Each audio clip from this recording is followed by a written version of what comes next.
Assalamualaikum warahmatullahi wabarakatuh dan selamat petang semua. Saya Nuriza binti Ahmad Fazil, bernombor Meki 270513. Hari ini saya ingin membentangkan tentang buku ini, iaitu Biografi Tokoh Budaya Negeri Perlis Jilid 1. Dalam buku ini terdapat beberapa tokoh yang mereka berbakti dan berjasa di ini. Yang pertama adalah tokoh budaya Awam Batil. Siapakah yang mendapat tokoh budaya Awam Batil ini? Beliau bernama Mahmud bin Wahid. Siapakah Mahmud bin Wahid ini? Beliau dikenali sebagai Pak Mahmud ataupun Tok Batil, iaitu singkatan bagi Batil. Tinggal di kampung Pokok Sena Cuping, Perlis. Beliau dilahirkan pada tahun 1903 di kampung Gunung Utan Aji, Perlis, dan beliau meninggal pada 4 Januari 1992, iaitu pada umur 82 tahun.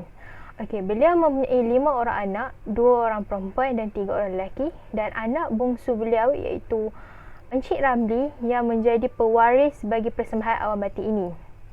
Apakah Awam Batil?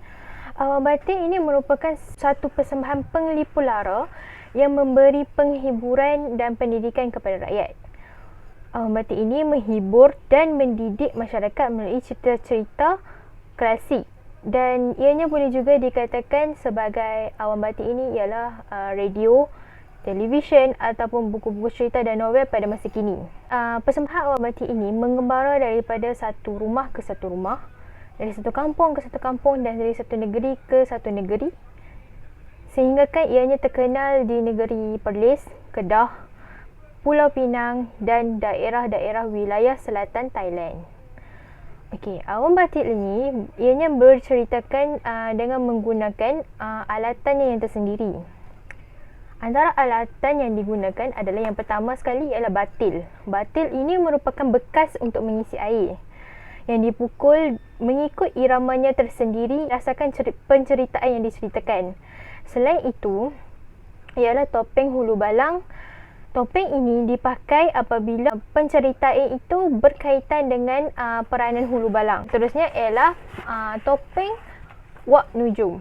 Wak Nujum ini berperanan dalam cerita ialah sewaktu Wak Nujum ini menghadap raja apabila dititah untuk menghadap India. Jadinya topeng Wak Nujum ini juga dipakai sewaktu peranan itu keluar di dalam cerita yang diceritakan. Kedua-dua topeng ini diperbuat daripada kayu tui dan disapu dengan cat berwarna merah. Itu juga gendang digunakan sebagai muzik iringan ketika menyanyikan sesebuah lagu itu.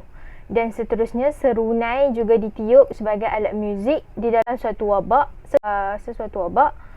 Dan akhir sekali ialah biola. Tapi biola ini hanya digesek oleh pewarisnya sahaja, iaitu Encik Ramli, kerana Pak Mahmud mempunyai kekurangan dari segi jarinya, iaitu beliau kudung. Jadi beliau tidak dapat menggunakan biola sebagai alat muzik untuk persembahan ceritanya. Seterusnya, bagi tokoh yang kedua adalah tokoh budaya Selampik. Tokoh budaya Selampik ini ialah Ismail bin Hassan dan ianya dikenali sebagai Selampik. Dan siapakah Tok Selampik ini? Tok Selampik ini lahir pada tahun 1909 di kampung Bukit Lagi, Kanga, Perlis, yang mana sekarang ini ianya merupakan kawasan di dalam bandar Kanga. Beliau pernah bersekolah di sekolah menengah Kanga lelaki sehingga darjah 3 sahaja kerana ayahnya telah meninggal dunia dan ibunya telah membawanya pindah ke kampung asal bapanya, iaitu di Kampung Serkam, Kuala Muda, Kedah. Terusnya, apakah itu Selampik? Selampik ini ianya hampir sama dengan Awam Batil, iaitu sejenis penglipu lara yang berpengaruh menghiburkan hati rakyat. Selampik ini juga merupakan radio, TV, buku cerita, novel yang terpanggil pada masa kini.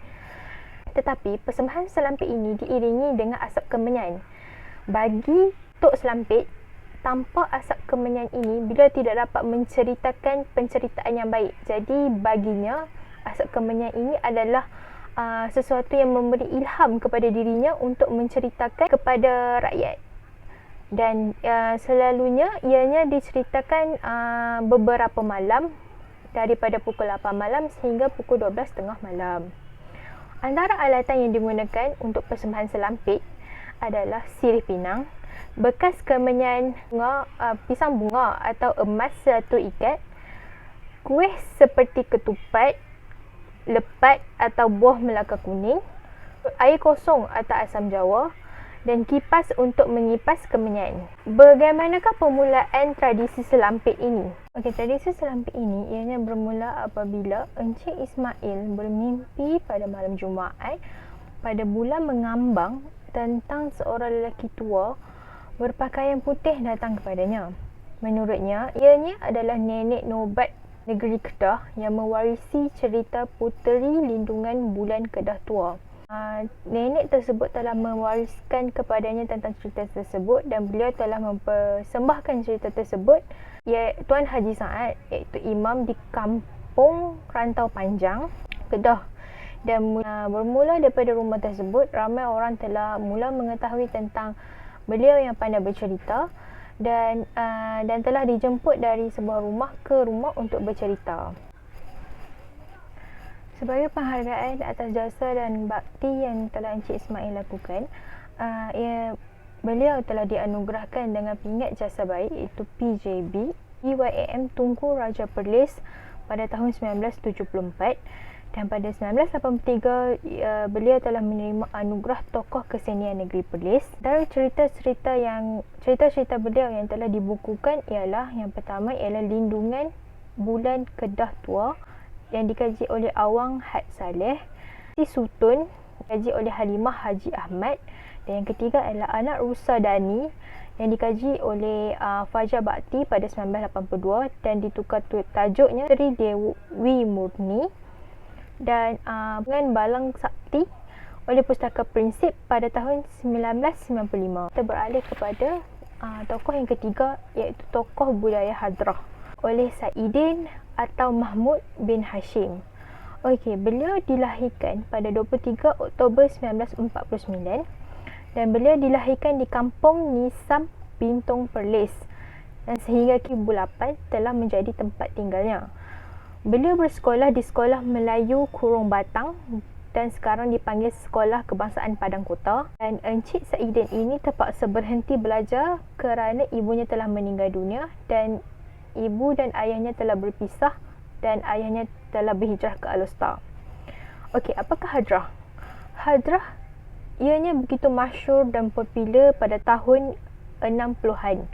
Dan ianya berfungsi sebagai hiburan di samping sebagai penghubung masyarakat pada sesebuah tempat atau kampung apabila dipersembahkan di rumah-rumah kenduri kahwin. Alatan yang digunakan di setiap persembahan Hadrah ini terdiri daripada 3 hingga ke 4 pasangan penari, 10 orang pemuka gendang, dan gendang yang digunakan mempunyai panjang lilitan dalam 55 inci atau 140 cm yang diperbuat daripada kayu nangka atau temak dan menggunakan belang kambing atau lembu yang disirat dengan rotan atau tali pisang. Asal Hadrah ini menggunakan lirik atau seni kata yang langsung tidak difahami oleh maksudnya oleh ahli-ahli Hadrah yang diri. Kerana jika ditanyakan kepada mereka, mereka hanya berkata bahawa mereka mempelajari lirik tersebut daripada tokoh-tokoh Hadrah atau ketua Hadrah sebelumnya. Untuk mengikut peredaran zaman, lagu-lagu Hadrah kini telah menggunakan bahasa Melayu yang sepenuhnya. Bagaimanakah penglibatan ini di dalam Hadrah? Beliau mula terlibat dengan Hadrah ini sewaktu berumur 11 tahun dengan mengikuti bapa saudaranya bermain Hadrah sehingga berumur 18 tahun. Tetapi beliau berhenti seketika kerana malu untuk meneruskan Hadrah ini, dan pada tahun 1973 pada berumur 24 tahun, Encik Saidin telah berkecimpung kembali dalam pengibadatan Hadrah. Dan antara kejayaan yang pernah dicapai oleh Encik Saidin ialah pada bulan Ogos Hari Kemerdekaan pada tahun 2005 dan 2007, bulan Hadrah ini telah menjadi johan. Selain itu, Pesta Budaya Negeri Perlis pada tahun 1982, 1989 dan 1990 menjadi johan, Dan Festival Kesenian Negeri Perlis sempena menyambut Jubli Emas Pemerintahan DYMM Tunku Raja Perlis pada tahun 1995 juga telah menjadi johan.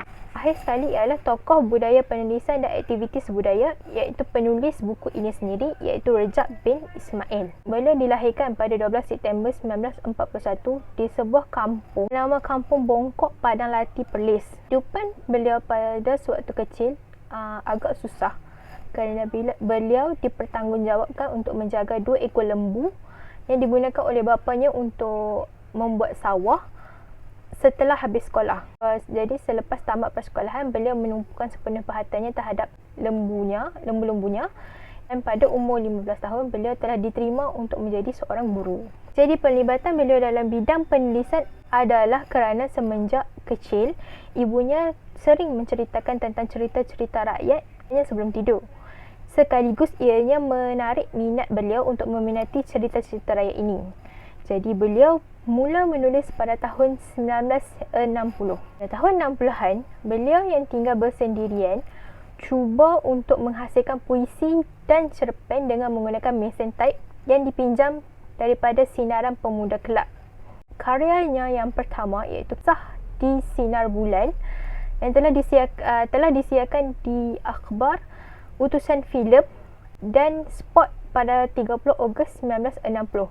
Manakala puisi yang pertamanya iaitu Untuk Perwira telah disiarkan dalam akhbar Warta Mingguan dalam bahasa Jawi pada 4 Disember. Antara hasil karya yang pernah beliau hasilkan ialah dari segi novel iaitu dewasa, remaja atau kanak-kanak berjumlah 131 judul, antologi cerpen 21 judul, antologi puisi 4 judul, antologi drama 1 judul, karya umum iaitu dari segi kajian atau penyelidikan 6 judul, dan karya-karya cerpen dan karya-karya eceran iaitu seperti cerpen, puisi dan drama 24 judul. Dan karya eceran yang disiarkan di dalam akhbar iaitu dari segi cerpen 185 judul, puisi ataupun sajak 96 judul, drama iaitu radio, pentas dan TV 41 judul, rencana ataupun esei 345 judul, karya rakaman 23 judul dan lagu puisi 4 judul. Dan bagi penghargaan dan anugerah yang beliau pernah dapat dari Kerajaan Negeri Perlis, beliau pernah mendapat Pingat Jasa Kebaktian 1974, Pingat Jasa Bakti Pengakap 1975, Pingat Ahli Mahkota Perlis AMP 1987, Pingat Setia Mahkota Perlis SMP 2002, Pingat Jasa Cemerlang Kesusteraan PJC 2005. Dan sepanjang pelibatan beliau dalam arena penulisan ini, beliau telah menerima beberapa hadiah sastera iaitu Hadiah Sastra Kebangsaan 1971 3 buah puisi, Hadiah Sastra Kebangsaan 1972 sebuah puisi, Hadiah Sastra ESO Gapena 1985 sebuah cerpen, dan akhir sekali adalah Hadiah Utusan Melayu Public Bank puisi atau cerpen pada tahun 1994, 1995, 1996, 1997 dan 1999.